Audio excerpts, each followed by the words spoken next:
So as of right now, I don't really have much of an education.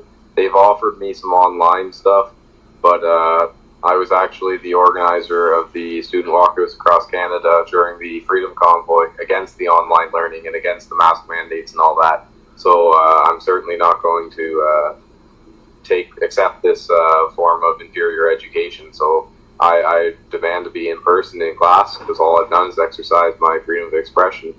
But yeah, I mean, I get a lot of hate messages, and there's a lot of people that hate me, but at the same time, I don't really care.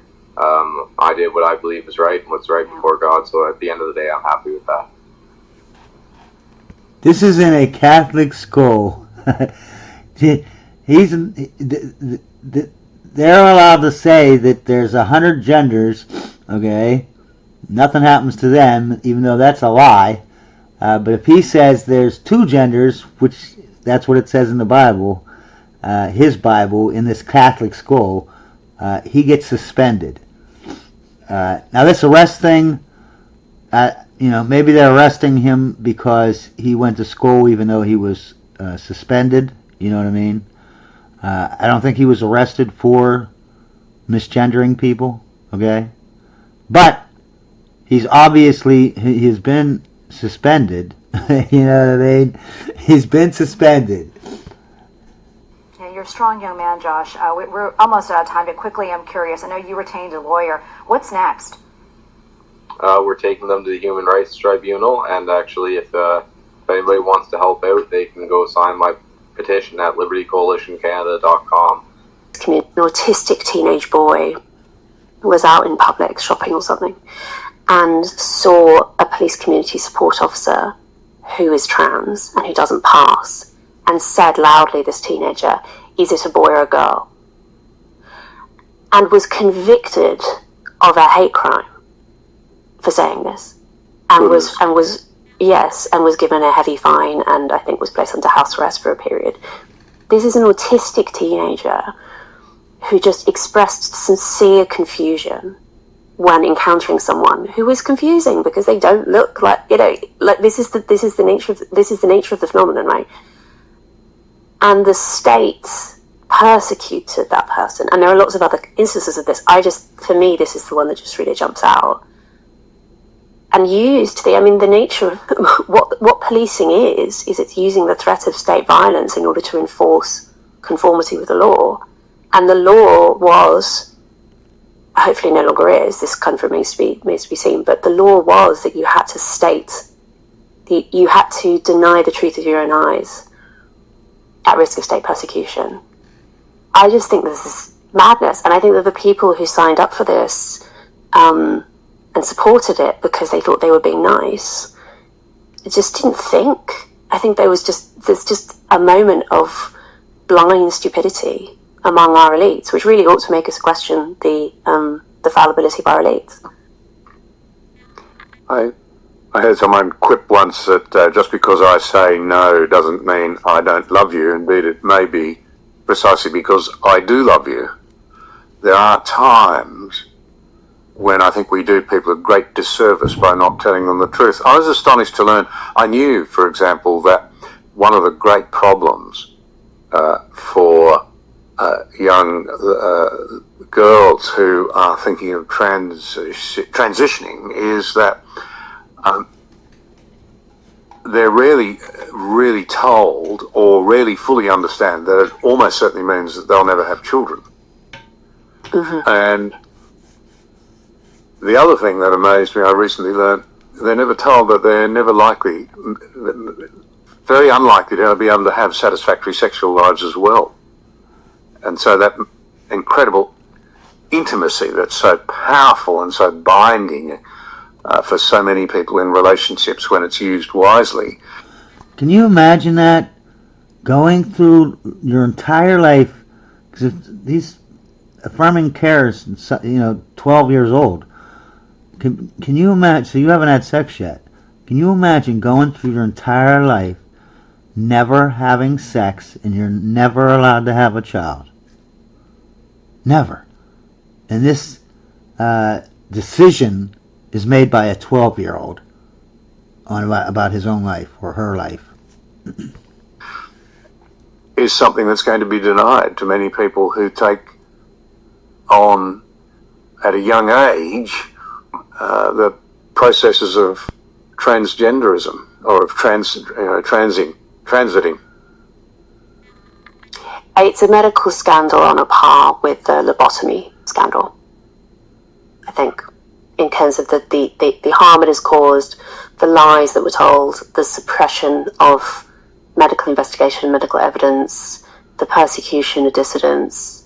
It's just, unfortunately, these things do recur in history, and this sort of mass hysteria enabled by certain the fact that it was ideologically convenient for various reasons, yes, led to this disaster.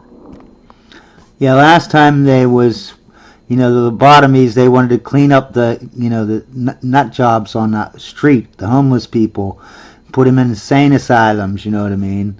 And this was the gender theory at the time, was lobotomize them. Just bore a hole in their head and grab out some of their brain. Appreciate you taking the time today. Now, First Liberty Institute filed a charge of discrimination with the U.S. Equal Employment Opportunity Commission against Bath and Body Works. This is a really interesting case. Take us through what happened that led to that filing. Absolutely. So at First Liberty, we represent Jocelyn Bowden. She was a store manager for over 3 years at a Utah branch of Bath and Body Works. And when a transgender employee started working at her store, after just one shift, Jocelyn treated her well, treated her like everyone else, was willing to use names or nicknames, but the only problem is she could not use pronouns in a way that was inconsistent with her religious and moral beliefs. And because of that, there was an HR complaint that was filed, and she was immediately investigated and fired. So this individual was hired, I believe, in April, and the firing happened by May, so it was relatively quick. That's accurate, right, that timeline? That's right. So this only happened a few months ago. What was the official reason that Jocelyn was given for her firing? It was a violation of their policies, accusing her of discrimination because of the pronoun issue. So she came to a place where she was willing to use the preferred name of the person, right? You may change your name if you identify as transgender to something else, but not use the non-biological pronouns, just to recap. So she was willing to use the name, but not the pronouns. That's right. So, this is an interesting situation. What is the policy, and I'm sure you would know this at this point, of Bath and Body Works when it comes to the pronoun issue? Do they have an official one? Well, what they did is they didn't have any sort of interactive process. There was no process for figuring out how to accommodate Jocelyn. It was you have to use these pronouns or you're going to be fired.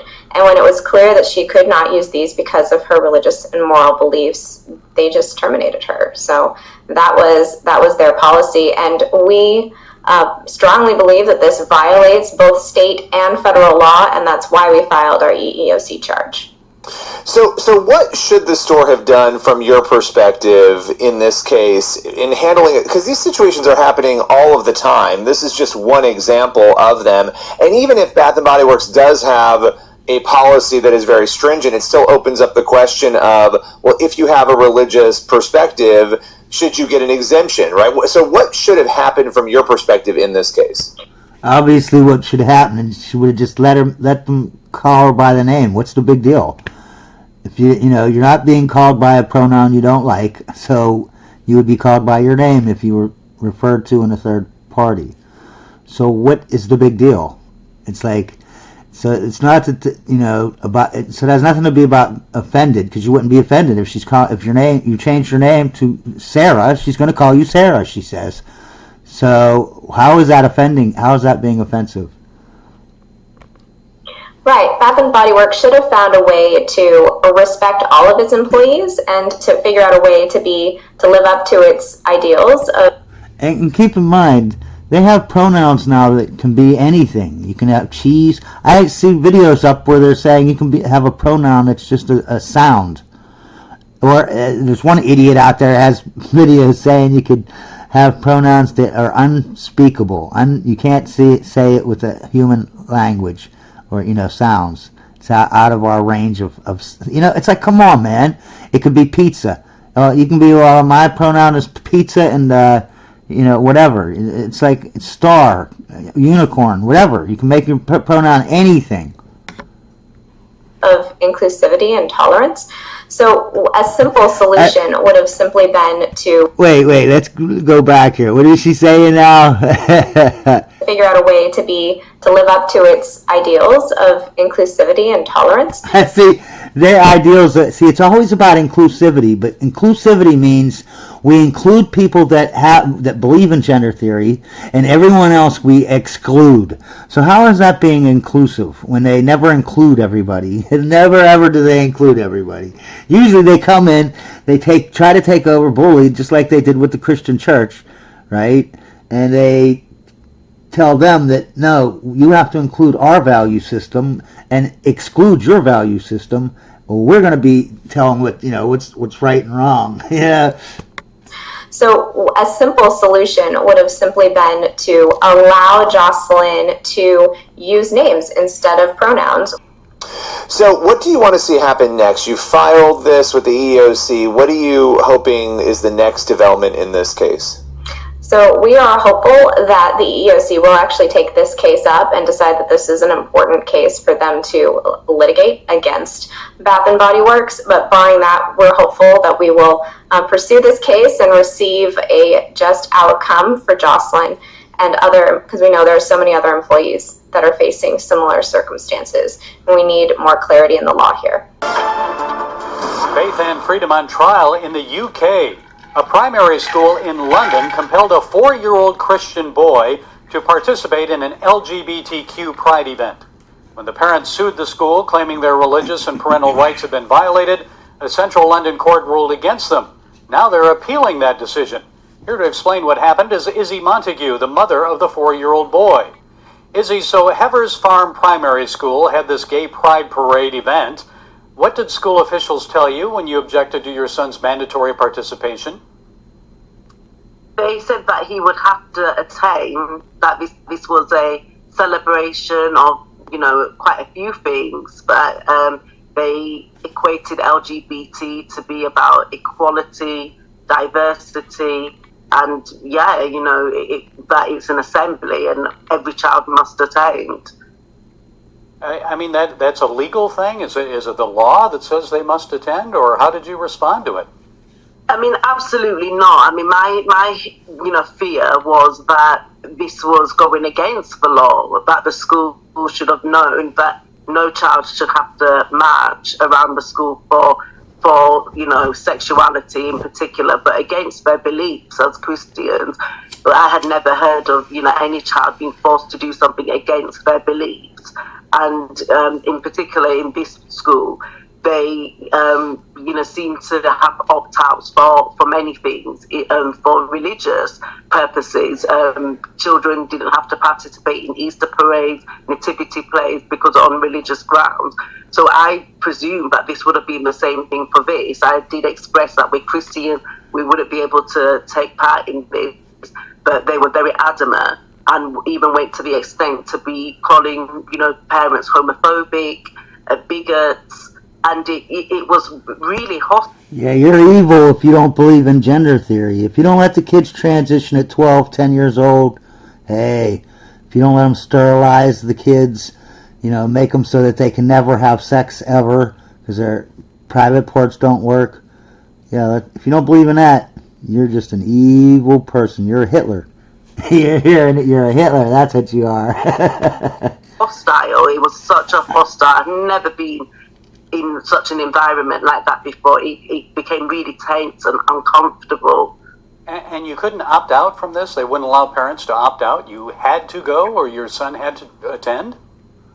He had to go. We had to go to the extent of just, for many of us, we work, and we had to go to the extent of taking days off work just to remove our children, on that particular day. I think what was quite scary was what might have been happening beforehand, because we, they never made a big announcement about this.